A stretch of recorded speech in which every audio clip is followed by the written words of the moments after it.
Australian Cookie Monster ninyo guys. Nakita na sa si Cookie Monster dire sa Australia guys. Nagpatugtog na sa siya ni ihang musical instrument. So nakita na ni siya last year na nasa yung barcode.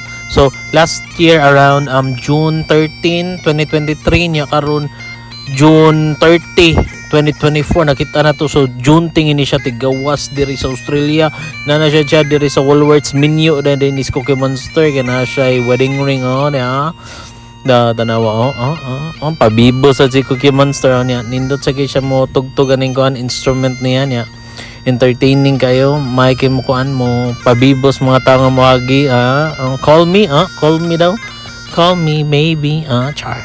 So naalala guys si Barko na siya bag din na donate kung kay cash kay scan kas Barko then hatag ka kwarta niya online di ba? Live showcase Cookie Monster di ba? Maiki siya mapatugtog. Yeah, talented kayo niya. Maiki siya kanang pabibo diri. So bye bye Cookie Monster. So niundang na din siya kay nag-uwan man, nagtaligsik. So see you around. See you next year.